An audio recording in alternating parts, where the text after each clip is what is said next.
بسم الله الرحمن الرحيم. الحمد لله رب العالمين والصلاة والسلام على رسول الله وعلى آله وأصحابه وسلم.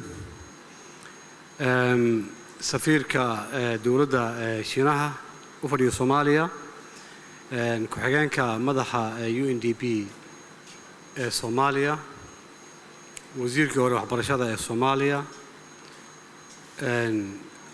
قدومي كحجانك روتا جناعسية madaxda ka socota qaybaha kala duwan ee hay'adaha dawliga iyo kuwan dawliga ahayn gudoomiyaha iyo maamulka Somali Steam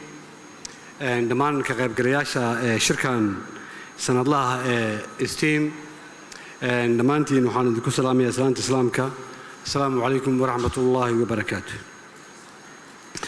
salaan kadib farxad ayay noo tahay inaan ka soo qayb galo shirkan Steam ee sanadlaha ah oo aan filayo inuu soo socday sanooyinkii aan ognahay soo socday sanooyinkii la soo dhaafay juhdi iyo dadaal badan ay gelisay Dr. Saadiya Siyaad iyo inta la shaqeysay kadib taas oo ujeedada loo sameeyay ay tahay in xoogga la saaro barashada iyo horumarinta sayniska teknolojiyada engineering iyo mathematics-ka dabcan sida aan la wada socono dalkeena wuxuu soo maray marxalad adag oo muddo dheer soo socotay saameynta ugu ballaaran marxaladaas adag waxay ku yeelatay waxbarashada waxbarashaduna waa waxa dadka iyo dalka dhisaya ama adduunyadu ay ku kala hormartay gaar ahaan hadda Steam waxa ay u taagan tahay qaybaha ay ka shaqeynayso dabcan dalkeena culayska ugu badan oo jira hadda waxaa kamid ah waxaa maqan aqoontii iyo xirfadii lagu horumarin lahaa qaybahan wadankeena ma jiraan laabab ama library ardayda ay ku sameeyaan practical inkastoo aan ogahay inay hadda ay bilowdeen dabcan aniga waxaan u shaqeeyaa shirkadda isgaarsiinta ee Hormuud Telecom gaar ahaan waxaan ahay madaxa Hormuud Salaam Foundation oo ah corporate social responsibility u qaabilsan shirkadda Hormuud iyo bankiga Salaam waxaan ka shaqeynaa hawlaha horumarinta iyo humanitarianka intaba ujeedada ugu muhiimsan marka hore waxay ka shaqeyno hawlaha xagga horumarinta laakiin mushkilad ayaa ka jirta dalkeena gaar ahaan gobolada aan ka howlgalno ee bartamaha koonfurta Soomaaliya marka haddii ay jirto emergency way adag tahay inaad developmental ka shaqeysid haddii ay developmentalka aan laga shaqeynin emergency-ga in la joojiyo way adag tahay marka waxaan ku jirnay marka dilemadaas hase ahaatee waxaan ku dadaalnay inaan labada dhinac aan ka shaqeyno dabcan Hormuud Telecom iyo banki Salaama shaqadooda waxaa asal u ah waa in macnaha teknolojiyada iyo innovation-ka in badan oo laga qabtayna waxay maanta ay suura gelisay inay nolosha dadka Soomaaliyeed ay hore u marto sida aad la socotaan dalka Soomaaliya wuxuu uga jiraa safka hore markay ay noqoto helitaanka isgaarsiin la awoodi karo hadday noqoto mobile-ka hadday noqoto internet-ka hadday noqoto mobile money-ga waad la socotaan in mobile money-ga dalka Soomaaliya laga isticmaalo ama EVC-ga inuu noqday most adopted platform worldwide macnaha adduunyada mobile money-ga macnaha dadka ay aad ugu isticmaalaan ayuu noqday in ka badan 80% dadka Soomaaliyeed ayaa macnaha waxay u leeyihiin inay isticmaalaan mobile money-ga wuxuu suura geliyay in badan oo kamid ah wax wanaagsan oo dalkeena ka socda ay hore ay socdaan oo ay kamid tahay inuu suura geliyay yaraynta sicir bararka ku dhici lahaa shilinka Soomaaliya si aad la socotaan inflation rate-ka dalka Soomaaliya 20 sano la soo dhaafay marka loo fiiriyo lacagta dollarka ee shilinka Soomaaliga ma jiro ma dhaqaaq weyn haddaanu marka EVC-ga ama mobile money-gu jiri lahayn waxaa dhici lahayd inay dadka soo daabacdaan lacag faals ah oo dadka lacagtooda lagu qaato taas ayaa waxay sababtay marka inuu sameeyo mobile money hadda wuxuu qayb ka geystay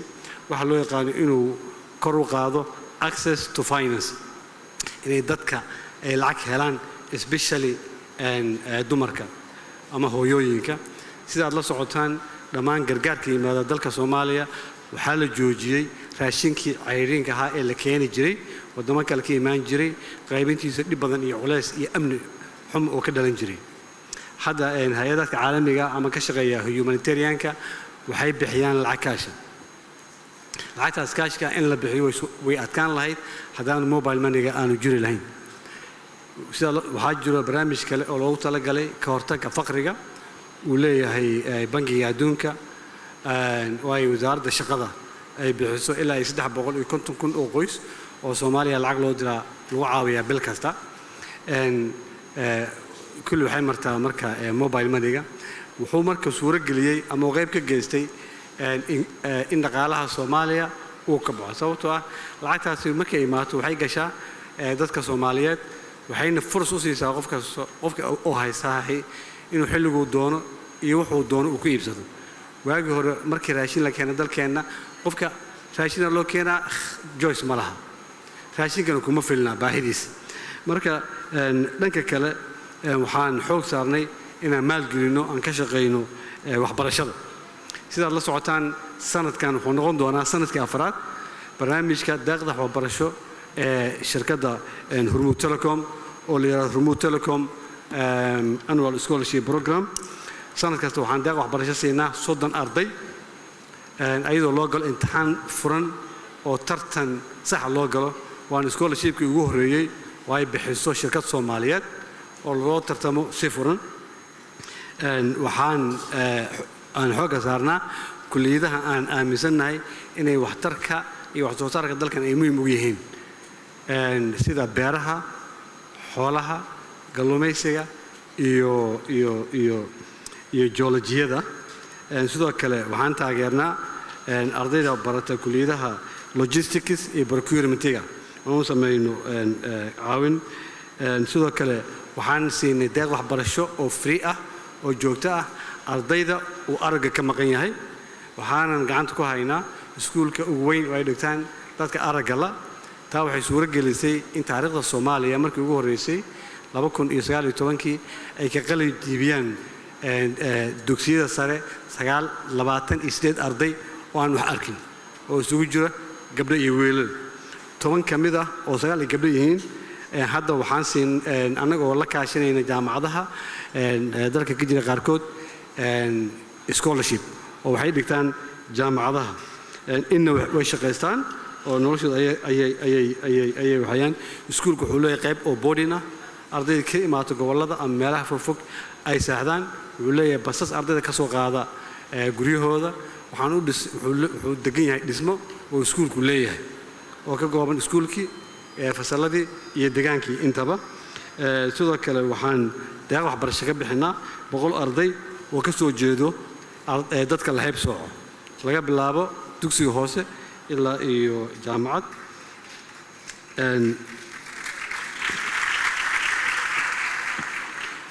sidoo kale waxaan aan taageernaa iskuulka farsamada gacanta lagu barto ee Bruch la yiraahdo oo soo saara arday farsamo gacan aqoon u leh oo shaqeyso ardayda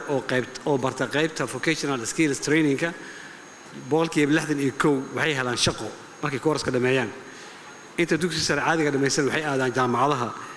oo engineering-ka sanadkan hadda socda sanad dugsiyeedkan waxaan qayb ka noqonay barnaamijka deeqda waxbarasho ee dawladda Ingiriiska oo la yiraahdo Chevening Scholarship Program waxaan partner kula noqonay dawladda Ingiriiska waxaan ku bilownay inaan sponsor ka noqono 2 boos barnaamijkaas deeqda waxbarasho ee Chevening Scholarship hadda ayaa la furay codsigiisa ilaa in November labadeeda ayuu xirmayaa dhammaan ardayda iyo dhalinyarada Soomaaliyeed waxaan ku geesinimo gelinaynaa ku dhiirinaynaa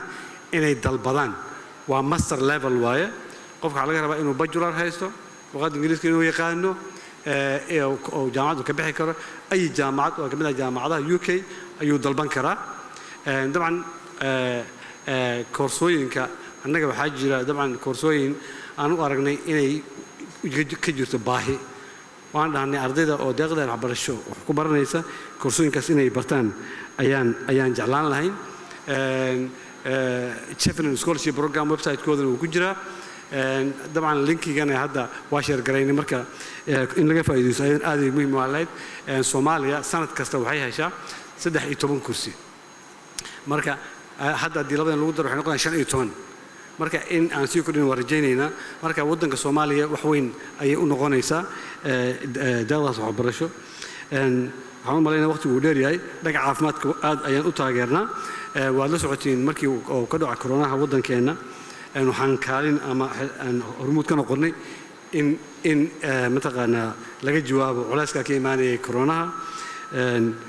waxaana waddanka Soomaaliya keenay oo hadda shaqaynaysa warshadii ugu weyneed